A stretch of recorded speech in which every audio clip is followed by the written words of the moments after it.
감사합니다. 오늘 성경 본문은 갈라디아서 5장 22절에서 23절 말씀입니다. 요절은 23절입니다.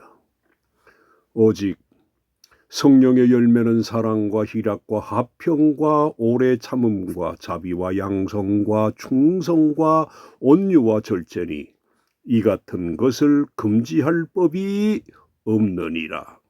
아멘.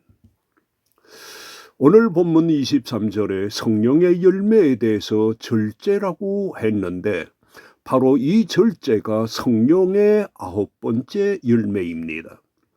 그래서 이 시간에는 성령의 9번째 열매인 절제에 대해서 말씀하려고 합니다. 그러면 절제가 사전적으로는 무슨 뜻일까요? 이것에 대해서 국어사전에 이렇게 말하고 있습니다. 정도에 넘지 아니하도록 알맞게 조절하여 제한함이라고 합니다. 이것이 사전적 의미입니다. 그런데 사람들이 이런 절제를 하지 못함으로 많은 문제를 만들어내는 경우가 적지 않습니다. 알코올 중독도 그렇고 운동 중독, 약물 중독 등 많은 문제들입니다. 따라서 무엇을 하든지 정도에 벗어나면 안 되는데 이렇게 정도에서 벗어나지 않게 하는 것이 절제입니다. 그래서 성경 여러 곳에서 절제에 대해서 말씀하시고 있습니다. 로마서 12장 6절에 우리에게 주신 은혜대로 받은 은사가 각각 다르니 혹 예언이면 믿음의 분수대로, 또 고린도 후서 10장 13절에서 그러나 우리는 분수 이상의 자랑을 하지 않고 오직 하나님이 우리에게 나누어 주신 그 범위의 한계를 따라 하노니 곧 너희에게까지 이른 것이라. 그리고 데살로니가전서 4장 6절에 이 일에 분수를 넘어서 형제를 해하지 말라고 했습니다. 이처럼 성경 여러 곳에서 절제를 말씀하시고 있습니다. 다시 말해서 성경은 우리들에게 매사에 절제를 요구하시고 있는 것입니다. 그런데 우리가 이렇게 할 수 있게끔 하시는 분이 누구이실까요? 바로 성령의 열매를 맺게 하시는 성령이십니다.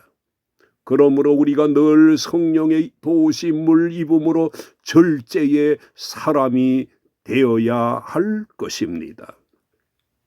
그러면 이 성령의 9가지 열매를 기록한 바울의 경우 그가 절제와 관련해서 어떻게 생활을 했을까요? 이것에 대해서 그가 고린도전서 9장 27절에서 이렇게 밝히고 있습니다. 내가 내 몸을 쳐 복종하게 하면 내가 남에게 전파한 후에 자신이 도리어 버림을 당할까 두려함이로다 라고 했는데, 그의 이 말에서 볼 수 있는 것처럼 바울은 철저하게 자신을 제어하는, 절제하는 삶을 살았던 것입니다. 이처럼 절제란 자신을 제어하는 것입니다.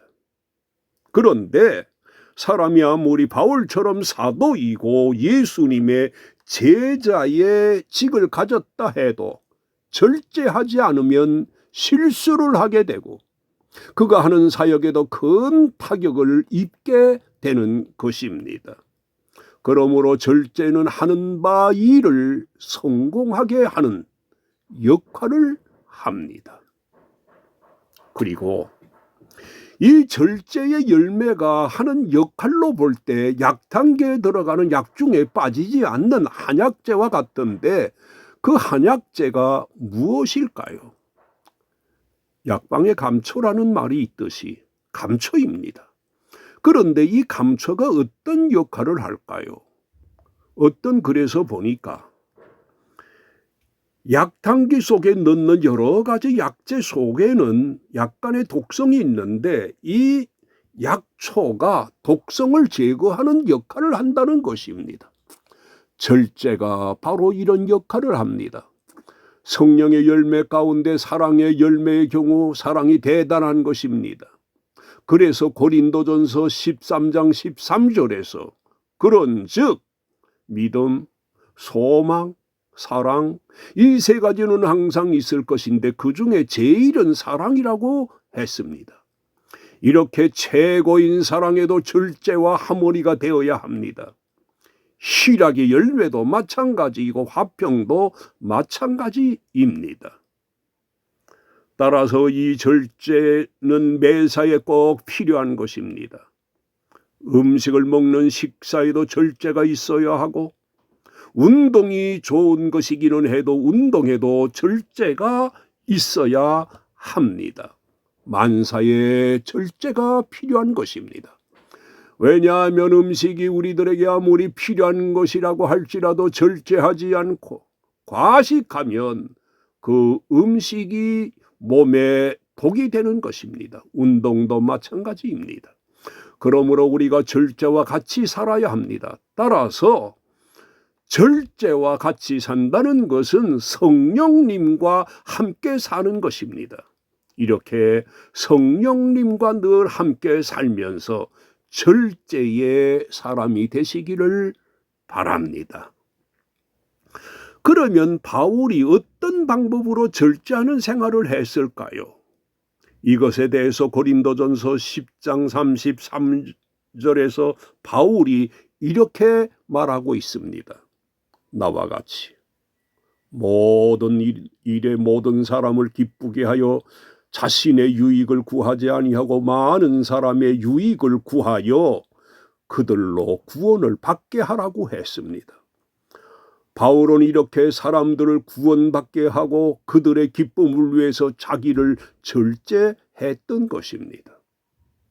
그리고 바울은 절제의 최종 목적이 있었습니다. 이것에 대해 고린도전서 10장 31절에서 이렇게 말하고 있습니다. 그런즉 너희가 먹든지 마시든지 무엇을 하든지 다 하나님의 영광을 위하여 하라고 했습니다. 바로 이것이 바울의 절제의 목적이었습니다. 바울이 이렇게 한 결과가 무엇이었을까요? 이것에 대해서 바울이 고린도전서 11장 1절에서 이렇게 말하고 있습니다.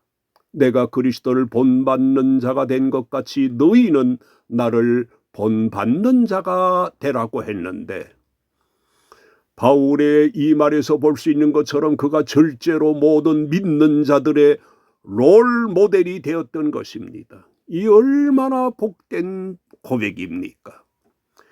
이처럼 성령의 열매인 절제는 사람을 훌륭하게 만드는 일을 합니다.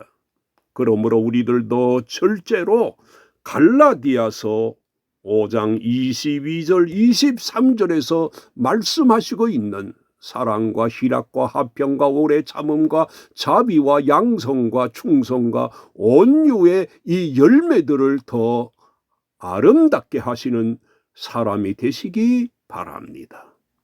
결론적으로 우리가 성령의 열매로 베드로전서 4장 2절에서 베드로가 우리들에게 그 후로는 다시 사람의 종력을 따르지 않고 하나님의 뜻을 따라 육체의 남은 때를 살게 하려 함이라 한 대로 우리의 남은 때를 아름답게 장식하시기를 주의 이름으로 축원합니다. 아멘.